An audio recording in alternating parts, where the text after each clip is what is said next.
¿Qué tal? ¿Cómo están? Muy buenas noches. Gracias por su sintonía. Debate. Soy Eduardo Arévalo. Esta noche tenemos el gusto de conversar vía redes sociales con Ricardo Castaneda, economista senior de ICEFI, a quien le damos la más cordial bienvenida. Ricardo, gracias por atender este enlace. Hola Eduardo, buenas noches. Un placer estar contigo y un cordial saludo a los televidentes. Muy bien, Ricardo, hay varios temas que queremos aprovechar, abordar debido a tu experticia en materia económica, pero sin duda es el tema principal, quizás el tema de pensiones. Se ha estado conociendo información a través de redes sociales y de medios y fuentes oficiales también sobre la posibilidad de que los fondos de pensiones estén registrando pérdidas y una rentabilidad negativa. Primero conocer si es cierto esta situación y a qué se debe. Sí, efectivamente es así, Eduardo. Actualmente el sistema de pensiones en El Salvador funciona a través de cuentas individuales. Es decir, que tú tienes una cuenta en la cual ahí se te coloca todo lo que tú cotizas y adicionalmente se va colocando la rentabilidad que se va teniendo por este fondo de pensiones. Hasta ahora, usualmente, cada vez que las personas miraban su estado de cuenta, observaban que esa rentabilidad era positiva. Sin embargo, recientemente han podido percibir cómo, lejos de estar aumentando su saldo, en algunos casos se está reduciendo. Esto básicamente se debe a la situación financiera internacional que se está viviendo en un contexto donde hay altos niveles de inflación, donde por otro lado el tema de la invasión de Rusia a Ucrania ha provocado muchísima incertidumbre, así como el hecho de que todavía la pandemia no esté controlada, pues en China, por ejemplo, todavía se están viviendo medidas de confinamiento y entonces lo que se está observando a nivel financiero internacional es que muchas de las inversiones que se están teniendo están presentando pérdidas. Y entonces esto también está pasando factura al sistema de pensiones. Básicamente lo que hay que indicar es que esto pudiera ser una medida de corto plazo, siempre y cuando estos indicadores y las inversiones que se tengan en el sistema de pensiones se recuperen. Por lo tanto, las personas, sobre todo que les faltan varios años para jubilarse, no pudieran tener un efecto tan fuerte. Quizás el sector de la población que debe de preocuparse más es quienes están pronto a jubilarse, porque en el corto plazo sí que esto puede perjudicar particularmente el monto con el que se van a pensionar. En cualquier caso, mi recomendación es que solicite cada una de las personas su estado de cuenta y a partir de esa información tome las decisiones más adecuadas. Esto debería de ser explicado de manera detallada tanto por las entidades gubernamentales como por las propias administradoras de pensiones, pues tienen un efecto muy, muy peligroso para las condiciones de vida de las personas, insisto, principalmente para quienes están a punto de jubilarse. Ahora, Ricardo, esto no debe explicarse y debe la población entenderlo.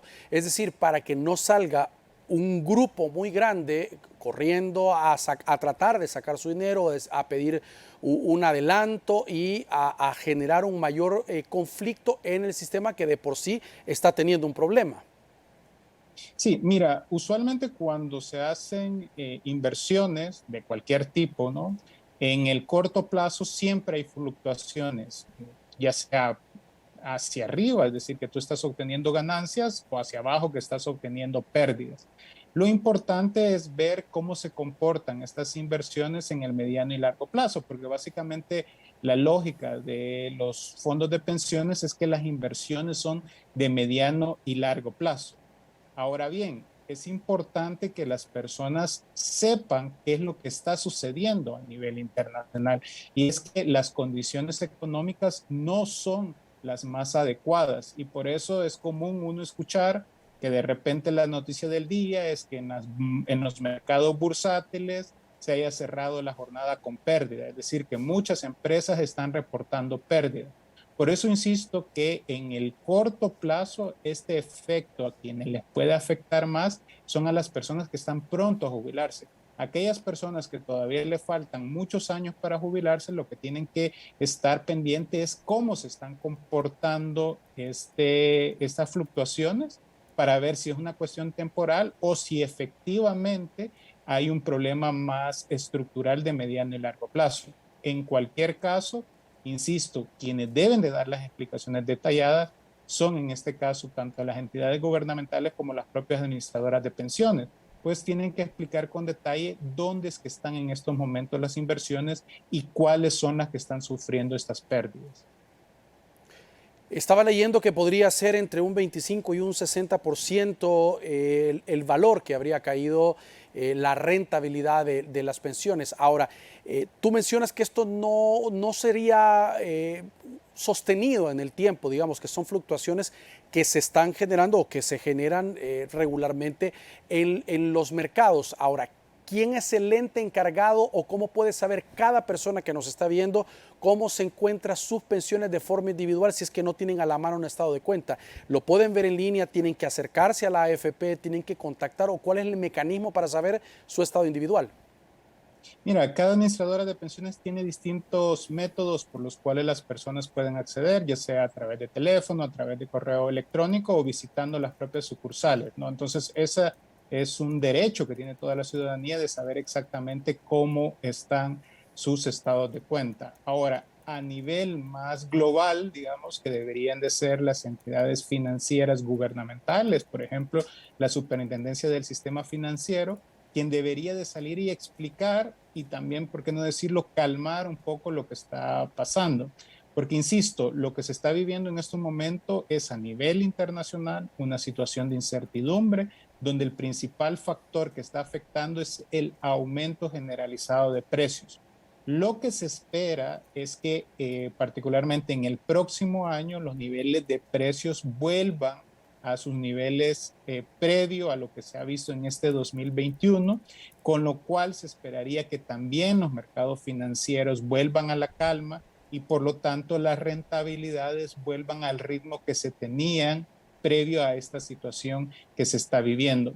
Ahora, es importante, insisto, porque la situación económica es de mucha incertidumbre, que la ciudadanía vaya monitoreando de manera cercana qué es lo que está pasando para que con base en ello tome las mejores decisiones. Particularmente, y vuelvo a reiterar esto, el grupo que más atención le debe de prestar son quienes están más cercanos a jubilarse.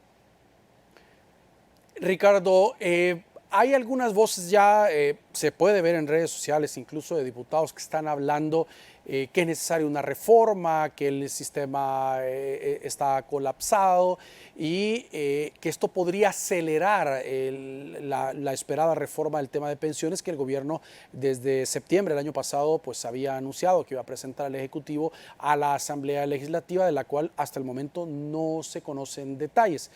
Pregunto, ¿será que es el momento adecuado para una reforma de pensiones o por lo menos una revisión integral de lo que se tiene o lo que se necesita? Mira, Mira, Eduardo, tú bien lo has indicado, desde el gobierno en distintos momentos han señalado que estaban a punto de presentar esa propuesta de reforma, ¿no? El 15 de septiembre fue un momento en el que el presidente lo anunció, luego en marzo lo volvió a anunciar en cadena nacional. Distintas entidades y autoridades del gobierno han dicho, estamos pronto a hacerlo, sin embargo, hasta este momento no. ¿Qué es lo que sucede? Mira, el sistema de pensiones en El Salvador tiene problemas estructurales, es decir, que son problemas que no son tan fáciles de solucionar. Uno de estos es la baja cobertura.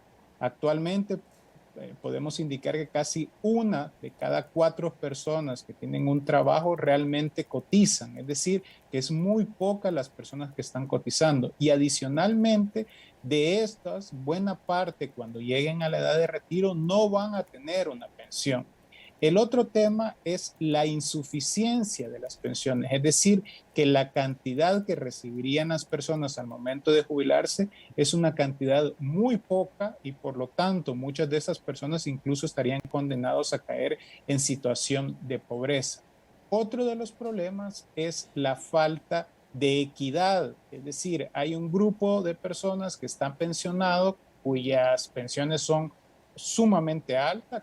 Hay una palabra que se utiliza mucho cuando estamos hablando de estos aspectos, que es la tasa de reemplazo, que básicamente es el porcentaje del salario con el que tú te jubilas. Entonces, hay un grupo que tiene una tasa de reemplazo muy alto y hay otro grupo que tiene una tasa de reemplazo muy baja. Y adicionalmente está el tema de la sostenibilidad financiera, es decir, qué tanto está el sistema de pensiones tal como está realmente va a ser sostenible en el tiempo, sobre todo en estos momentos que estamos observando situaciones peligrosas con el tema de la rentabilidad.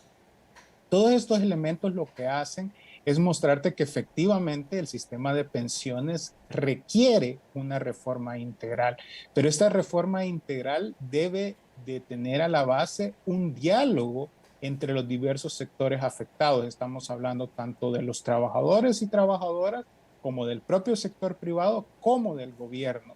Y a partir de ese diálogo, y que es un diálogo político, se deben de tener elementos técnicos que permitan asegurar que los cambios que se vayan a hacer realmente vayan a mejorar el sistema y no lo vayan a perjudicar.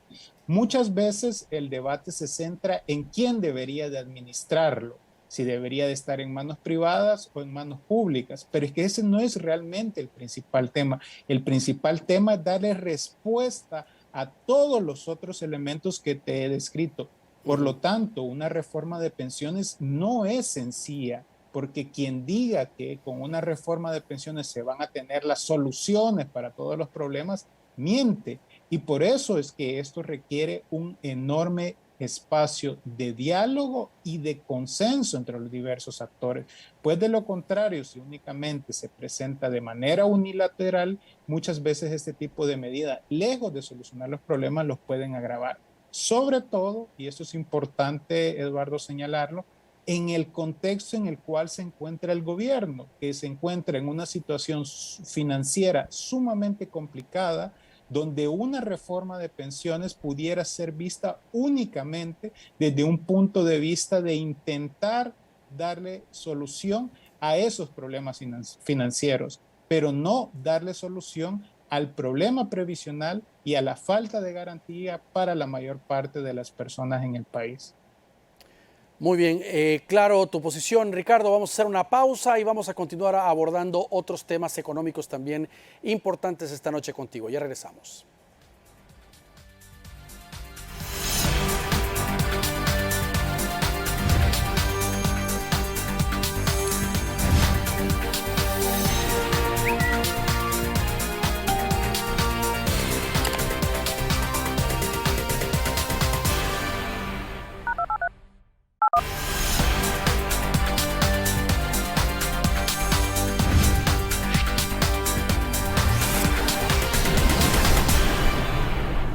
Muy bien, gracias por continuar con nosotros. Ricardo, el día de ayer el Banco Central de Reserva a través de su presidente pues dieron un informe económico en el cual enfocado específicamente en el tema de las exportaciones y también destacaban mucho el tema de las remesas en el país. El BCR mantiene que se estaría creciendo a un 2.6% al finalizar el año 2022, una proyección que para algunos se ha ido reduciendo de las cifras que el gobierno pues, tenía quizás a inicio del año.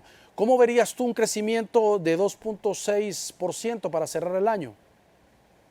Sí, efectivamente, este valor ya es menor del que las mismas autoridades indicaban a inicios de este año y es precisamente producto de toda esta situación financiera internacional que se está observando, los altos niveles de precio.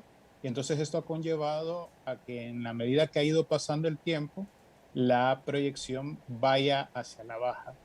Hay una coincidencia entre los organismos multilaterales, Banco Mundial, el propio Fondo Monetario Internacional, así como la CEPAL, que es la Comisión Económica para América Latina, en la cual señalan que El Salvador sería el país de Centroamérica que menos crecería.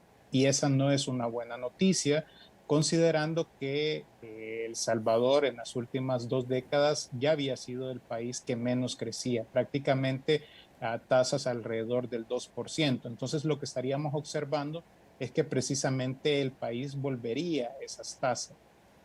De hecho, es importante observar cómo se están comportando los distintos indicadores y básicamente lo que se puede apreciar cuando uno revisa, por ejemplo, el índice de volumen de la actividad económica, la propia recaudación de impuestos, el hecho de las propias remesas.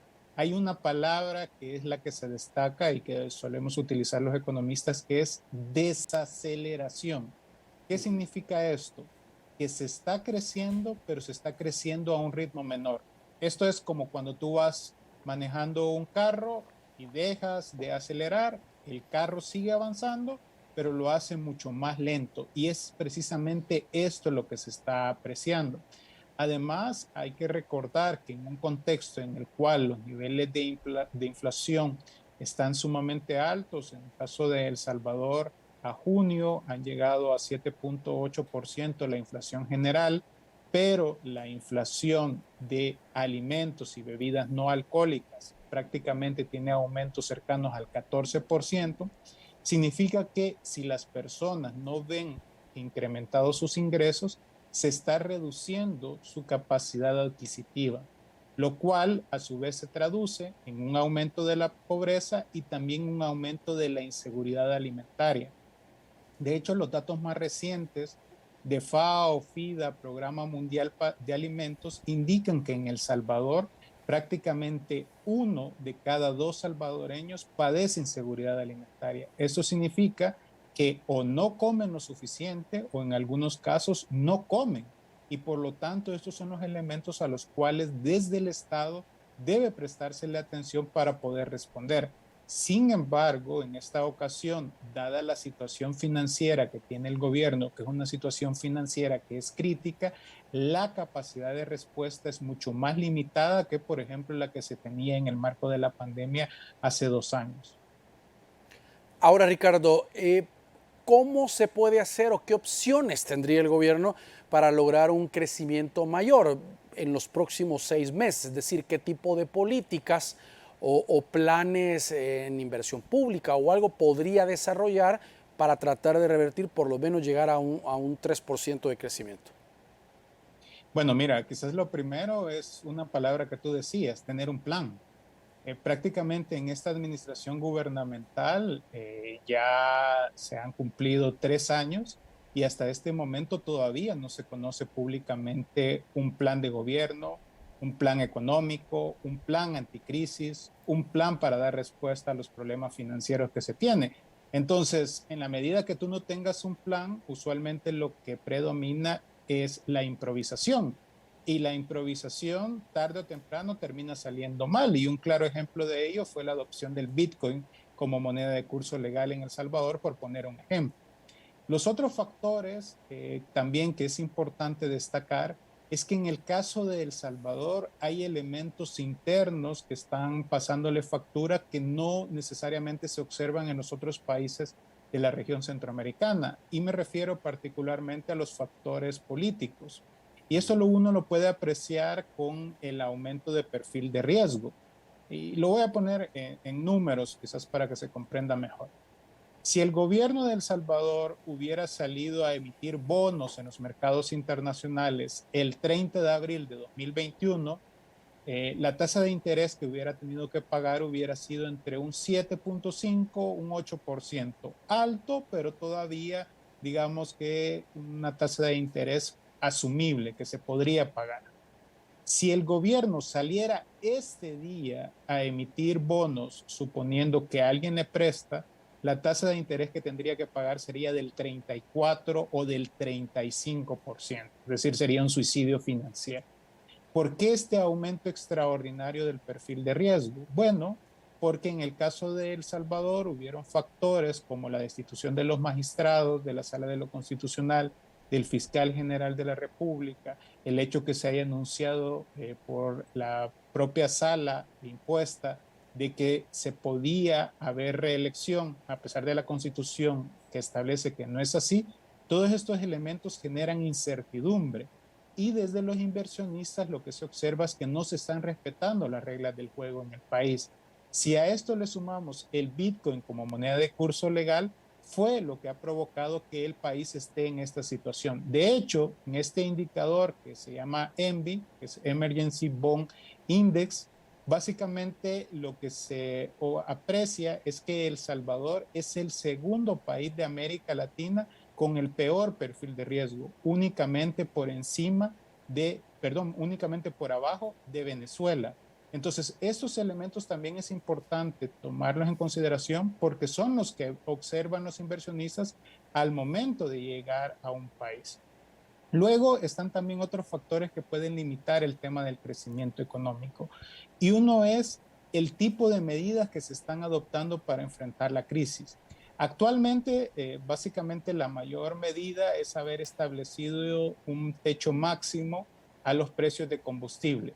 Y el diferencial sobre el precio de mercado se absorbe a través de ingresos futuros del Estado. Es decir, lo que las empresas importadoras de combustibles iban a pagar en concepto de impuestos sobre la renta, IVA o cualquier otro impuesto, pues van a reducir ese monto.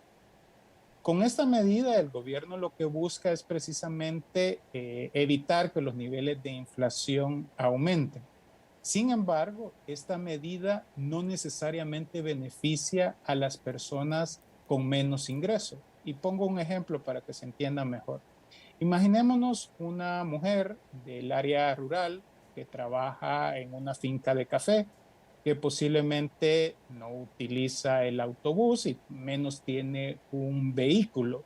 Eso significa que este subsidio que se está dando a la gasolina no tiene un impacto directo a ella. Sin embargo, cada vez que va a la tienda, al mercado y al supermercado, sí que observa que todos los precios de los productos están más caros y por lo tanto está consumiendo menos. Entonces, una de las medidas que pueden ayudar precisamente a mejorar el crecimiento económico es fortalecer el lado de la demanda. Y fortalecer el lado de la demanda pasa por un sistema de protección social que justamente blinde especialmente a estos sectores de la población con menos ingresos, o en otras palabras, a las personas más pobres del país. Mira, decíamos al inicio de este bloque, Ricardo, que también en esa conferencia del Banco Central de Reserva hablaban en el tema de las exportaciones y destacaban los números el gobierno. Por ejemplo, el presidente del BCR decía que El Salvador exportó 642 millones en junio de 2022, recibiendo 87 millones de dólares más que en junio del año pasado. Aseguraba que se habían exportado 826 productos a 113 países. El 45% de este volumen lo recibió Centroamérica, y que esa era una noticia importante que iba a dejar divisas al país.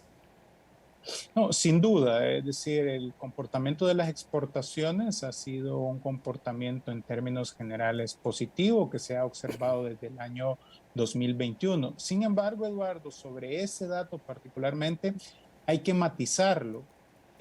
¿Por qué? Porque si uno lo ve en términos nominales, que es justamente los montos que tú acabas de decir, hay que recordar que ahora los precios están más caros que antes. Y entonces eso te puede dar a ti la sensación que estás exportando más. Pero si uno revisa el tema del volumen de las exportaciones, es decir, las unidades materiales de exportaciones, en realidad en El Salvador se está exportando menos de lo que se exportaba el año pasado. Entonces, estos elementos es importante precisarlos porque si uno le quita el efecto inflacionario a muchas de estas variables, lo que se muestra es que ya la situación no es tan halagüeña como se pinta, ¿no? Y por eso es que los propios indicadores y proyecciones oficiales indican que la economía de El Salvador crecería menos de lo que se esperaba.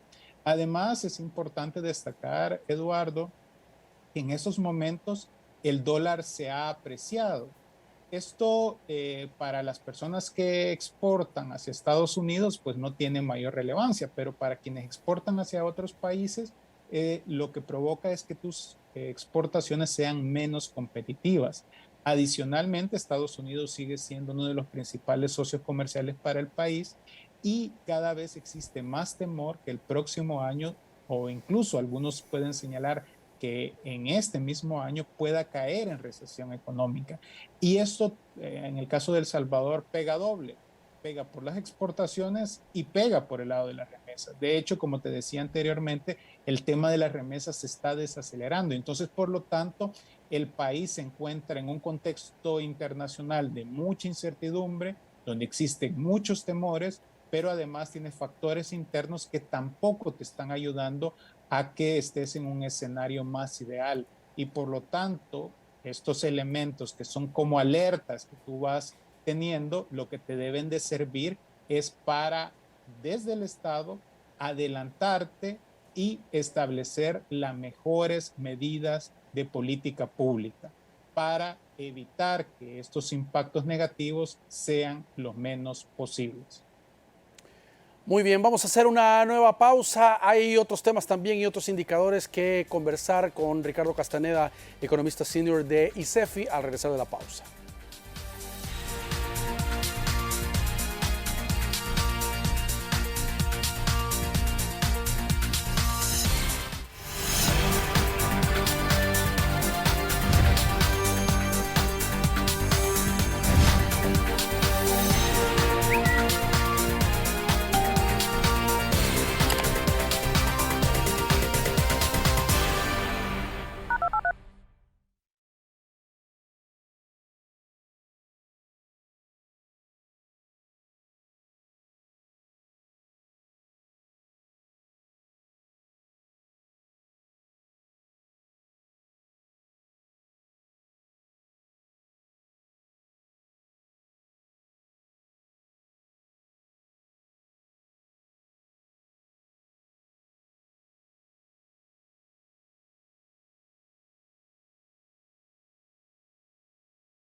Muy bien, gracias por continuar con nosotros.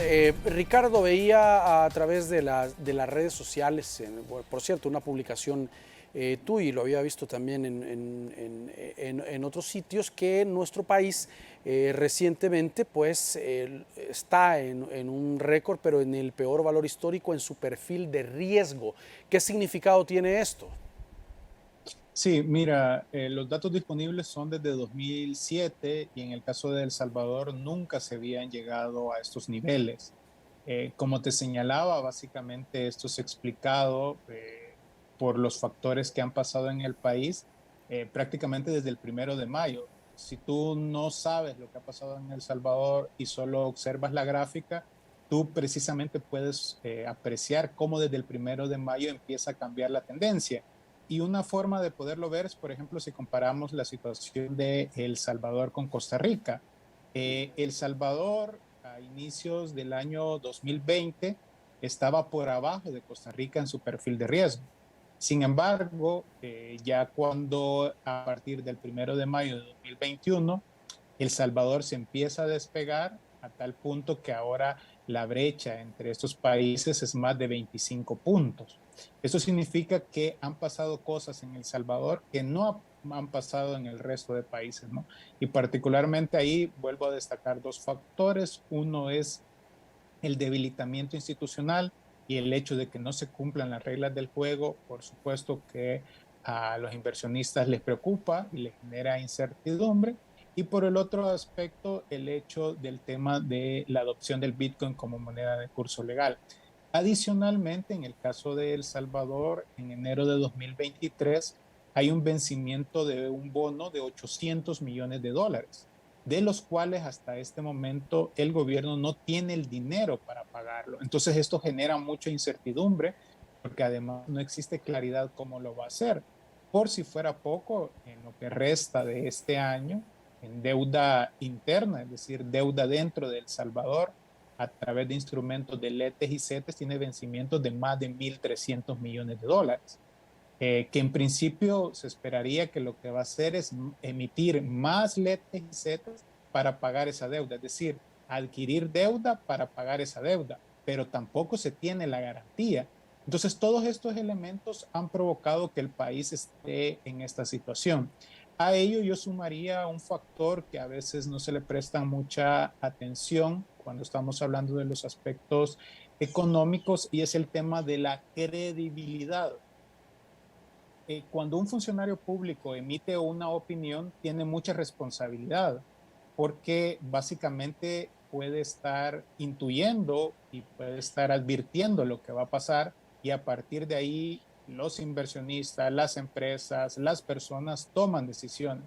Y en el caso de El Salvador, por ejemplo, el año pasado el gobierno emitió sendos comunicados donde decía que un acuerdo con el Fondo Monetario Internacional estaba pronto a concretarse. De hecho, llegaron a señalar que iba a ser antes de septiembre del año pasado. Estamos a julio de 2022 y ese acuerdo no se logró. Luego llegaron a decir que se iban a emitir unos bonos volcán, que era un instrumento de deuda que además se podía adquirir con Bitcoin, y que con esto incluso se llegó a decir desde las autoridades de Hacienda que podía servir para poder pagar este vencimiento de los 800 millones de dólares. Y dijeron que se iba a hacer la primera emisión antes o a mediados de marzo de este año. Estamos en julio y eso no pasó. Entonces, todas estas señales erráticas lo que hacen es que van minando la credibilidad, y eso también te pasa factura. De hecho, de acuerdo a unos indicadores que tiene Bloomberg, a nivel mundial, El Salvador es en estos momentos el país que tiene el mayor riesgo de caer en impago. Y ojo con esto, y lo quiero suscribir: riesgo no significa que va a caer en impago, sino que te está advirtiendo en estos momentos estos indicadores que si tú no tomas las medidas adecuadas y necesarias, ese es el camino que vas a llevar. Y por supuesto, esto puede tener consecuencias muy peligrosas para toda la economía. El gobierno, el presidente a través de las redes sociales, el mismo ministro de Hacienda, pues han dicho que no van a caer en impago. Lo han dicho de forma categórica, por lo menos en las declaraciones o en sus cuentas de redes sociales. ¿De dónde podrían obtener por lo menos esos 800 millones de dólares para honrar con este compromiso? Mira, yo también creo que todavía el gobierno tiene algunos tanques de oxígeno que le pueden permitir adquirir el dinero para poder pagar estos compromisos que tiene. Aún así, la situación seguiría sumamente peligrosa, ¿no? Yo he utilizado la metáfora de que si bien puede conseguir esos tanques de oxígeno, el paciente todavía seguiría en coma, porque hay muchos compromisos, no solo estos vencimientos, sino hay otros compromisos que debe de asumir y tiene que pagar el gobierno de aquí a 2024, donde es necesario conseguir estos recursos. ¿De dónde pudiera obtener el gobierno los recursos para pagar estos 800 millones de dólares? Es una estrategia que yo le he llamado la estrategia del cuchillo, que es básicamente obtener recursos de distintas fuentes. Uno ya lo obtuvo, que es un préstamo con el Banco Mundial de 100 millones de dólares, el cual el Banco Mundial le dio para hacer retroactiva una compra de vacunas. Esto en la práctica le permite dar un cierto oxígeno al gobierno. La otra puede ser también en esta misma línea un préstamo con el Banco Centroamericano, posiblemente alrededor de 250 millones de dólares, y con esto también pueden conseguir recursos. Y la otra puede ser a través del CAF, que es el Banco de Desarrollo de América Latina, del cual El Salvador se acaba de ser miembro, y posiblemente se pueda llegar a prestar hasta alrededor de 500 millones de dólares. Adicionalmente, pudiera por ahí conseguir recursos con deuda de corto plazo y con esto complementar ese pago de los 800 millones de dólares. El problema, insisto, es que aun cuando logre cumplir con ese compromiso, tiene otra gran cantidad de recursos. Si uno observa para este año, la partida presupuestaria más grande únicamente por abajo de la partida de educación era el servicio de la deuda. Es decir, actualmente en El Salvador se está pagando más en intereses y amortizaciones de la deuda que lo que se está destinando a salud, en un contexto donde todavía hay pandemia. Y creo que eso debería de preocupar y mostrar que realmente la situación requiere un plan con medidas de corto, mediano y largo plazo. La improvisación no puede ser la solución frente a una situación que es sumamente peligrosa y donde tarde o temprano quienes pagan la factura es toda la población. Porque, Eduardo, también es importante destacar, ¿no? Yo sé que cuando estamos hablando de estos temas utilizamos muchos tecnicismos y pareciera que es algo que no le afecta a toda la población, pero en realidad en el fondo estamos hablando del dinero de toda la gente, porque la población en El Salvador, al momento que va a un mercado, un supermercado, una tienda, compra azúcar, compra café, está pagando impuestos. Y por lo tanto, lo que suceda con la administración pública tiene un impacto, ya sea positivo o negativo, en su bienestar. Y en este caso, lo que están mostrando los escenarios es que lo que pudiera venir, si no se toman estas medidas adecuadas, pudiera ser un impacto negativo. Ahora, Ricardo, veía que el tema de la recaudación fiscal, las autoridades de Hacienda estaban destacando los buenos niveles que se estaban obteniendo, pero en junio pasado decían que habían tenido la peor recaudación de impuestos registrada en lo que va del año.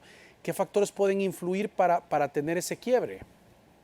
Sí, si uno revisa cómo va la recaudación de impuestos hasta junio de este año respecto a lo que se había presupuestado, la recaudación está por encima.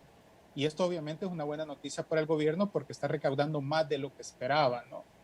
Particularmente esto se debe a que en el caso del impuesto sobre la renta, en el año 2021 hubo una buena actividad económica, hubieron una buena generación de ingresos que se están pagando los impuestos este año. Por el otro lado, en el caso del gobierno, el aumento de precios le conviene, porque este es un porcentaje perdón, porque el IVA, que es la principal fuente de recaudación para el país, es un porcentaje al final del precio. Esto significa que si los precios están más altos, el gobierno recauda más.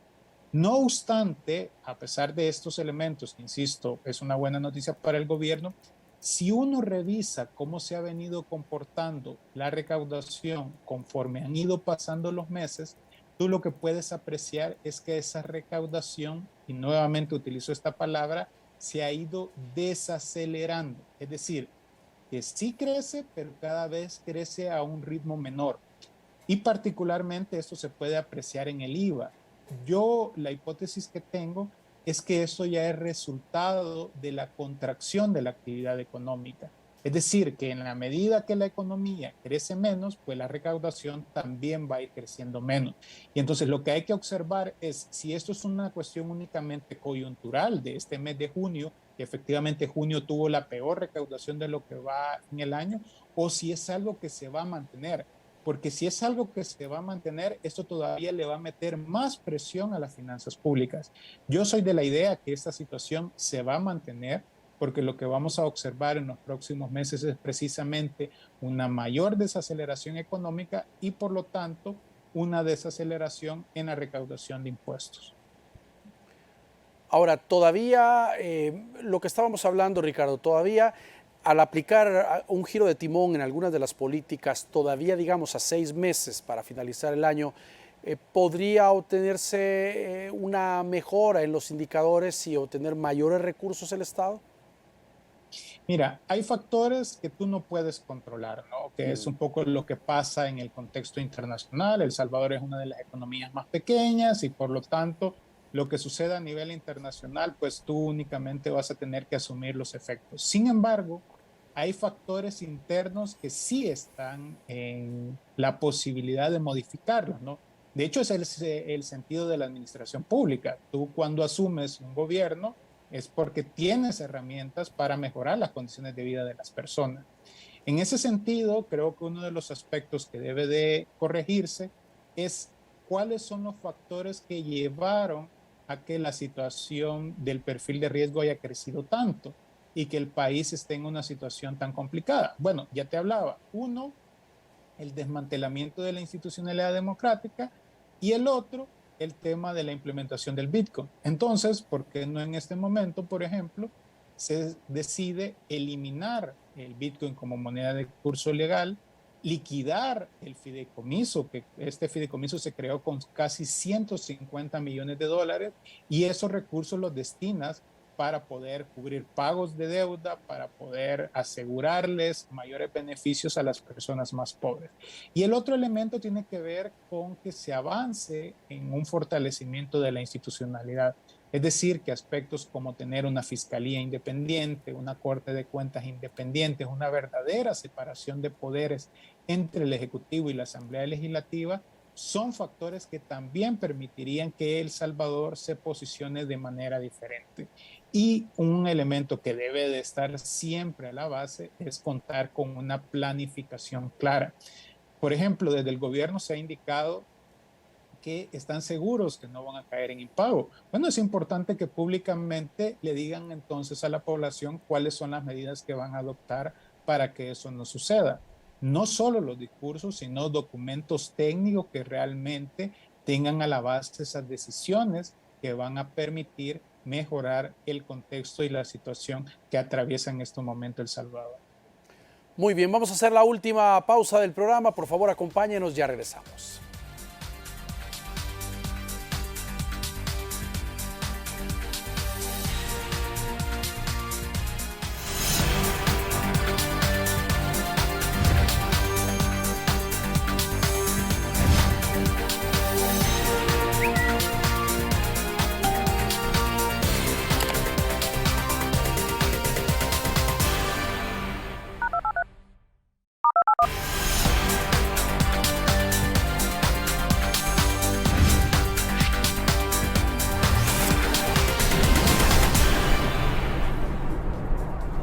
Muy bien, gracias por continuar con nosotros.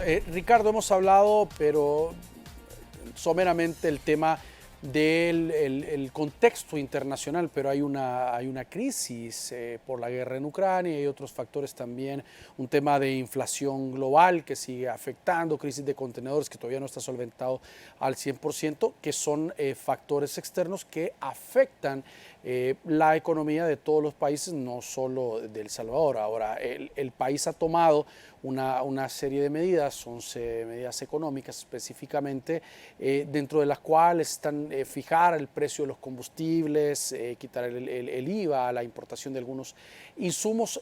¿Cómo ves estas medidas? ¿Se van prorrogando a medida va pasando el tiempo? ¿Financieramente son sustentables estas medidas? Sí, mira, Eduardo, quizás es importante recordar un poco de dónde venimos, ¿verdad? En 2020 hubo una de las peores caídas en la actividad económica. En el caso de El Salvador no se había observado una caída así desde los inicios de la guerra, en los años 80-81. El año 2021, pues por el efecto rebote, la situación cambia. Hay un crecimiento económico importante, en el caso de El Salvador casi cercano al 10%. Y entonces pareciera que todo lo que había sucedido en el 2020 lo dejábamos atrás. Pero ya en este 2022, pues la situación se ha vuelto a complicar y el entorno internacional es complejo, ¿no? Yo insisto que la capacidad de reacción que tenía el gobierno en 2020 ahora es mucho más limitada por su propia situación financiera y por las decisiones que han adoptado. Obviamente, para un país como El Salvador, que es un país pequeño, de repente poder controlar la inflación es muy complicado. Sin embargo, por supuesto, se pueden tomar medidas que permitan minimizar esto. Cualquier medida que se adopte desde la administración pública siempre tiene que tener a la base un estudio técnico que te permita mostrar que la decisión que vas a tomar es la más adecuada de un conjunto de opciones. Porque de lo contrario, pues la situación no necesariamente puede ser la más adecuada. En este caso, por ejemplo, con las medidas que se ha adoptado, uno de los impactos precisamente es en el tema de finanzas públicas.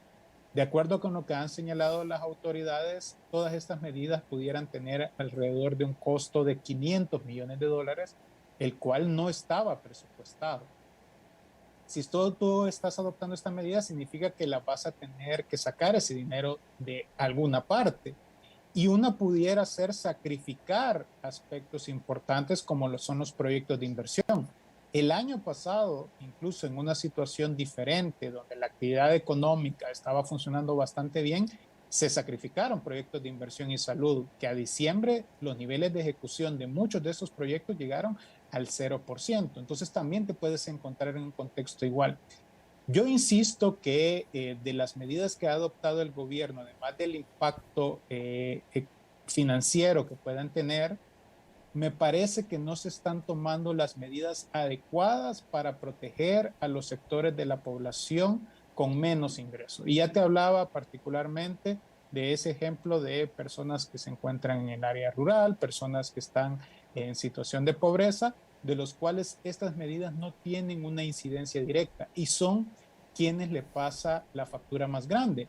Porque esto es importante también destacarlo, Eduardo. No es lo mismo, por ejemplo, si tú tienes niveles de ingresos de $10,000 y ahora todo está más caro, pues posiblemente ahora tú ya no te vas a ir a Europa de vacaciones, no que solo te vas a ir a Estados Unidos. Pero una persona cuyos niveles de ingresos son muy bajos, en un contexto donde los precios son más caros, posiblemente la decisión que tenga que tomar es comer menos. Y a partir de eso es que el Estado debe de dar la respuesta adecuada. Y creo que en ese sentido no se están haciendo. El marco legal de El Salvador obliga a que se presente una política social en los primeros 6 meses de una nueva administración gubernamental.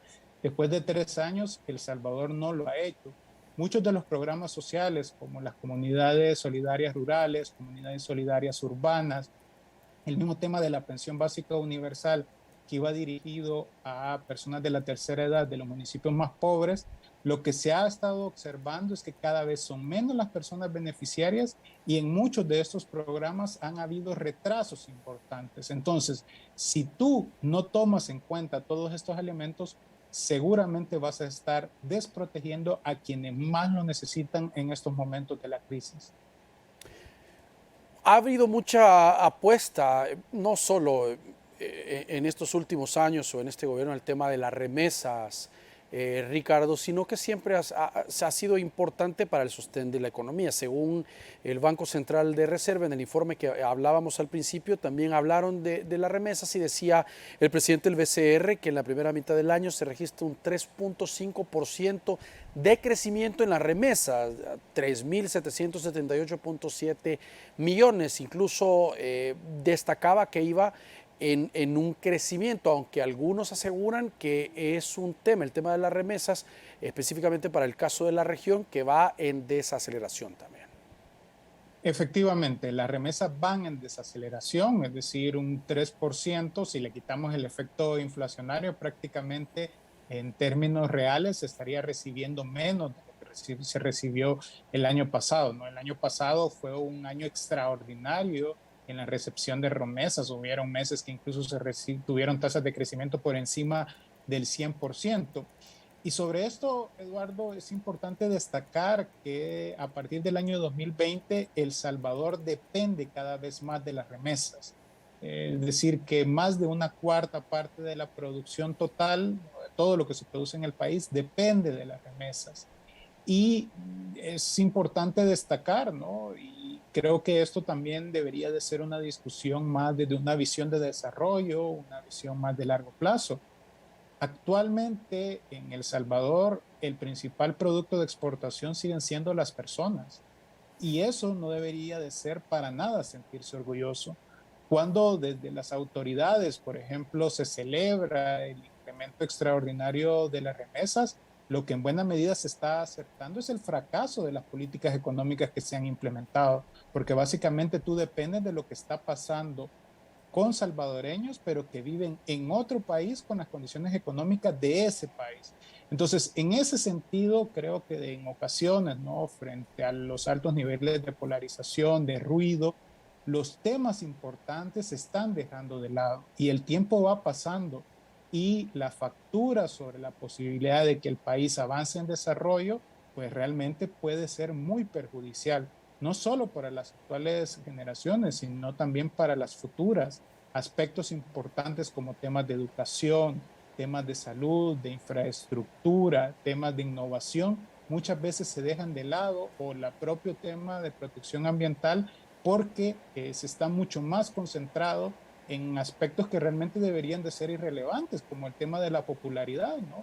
Realmente desde la administración pública los únicos indicadores que deberían de importar son los indicadores de desarrollo.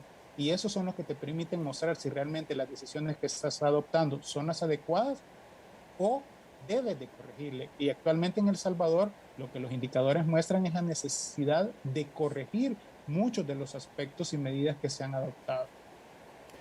Ricardo, incluso en el informe del BCR me llamaba la atención una parte donde decía que el 70% de crecimiento en las remesas, estas iban destinadas para el tema de la inversión, cuando mucho se ha conocido que la mayoría pues se van en consumo, pero era un dato que manejaba el Banco Central de Reserva.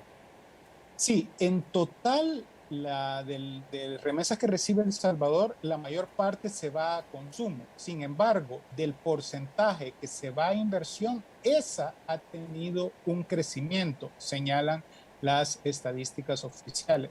Ahora, estas inversiones muchas veces pueden ser, por ejemplo, mejorar tu casa, adquirir un vehículo, es decir, cosas que incluso pueden ser básicas, pero para muchas familias no lo pudieran hacer si no reciben la remesa, ¿no? Y esto también es importante destacarlo. Las condiciones económicas y sociales en El Salvador serían mucho peor si las personas no estuvieran recibiendo esa remesa, ¿no? Y por eso es importante poder generar las condiciones necesarias para en el país, para también garantizar el derecho a la no migración, es decir, que la migración sea una opción, pero no una obligación, pues tú en el país pudieras encontrar todas las condiciones necesarias para tu desarrollo. Lastimosamente, en El Salvador esto actualmente no está sucediendo. Ricardo, gracias por acompañarnos, gracias por atender este enlace y compartir tu visión sobre los temas económicos importantes para el país. Un placer, Eduardo, y buenas noches. Gracias a ustedes también por su sintonía. Que descanse en su cita con nosotros el día de mañana. Les esperamos.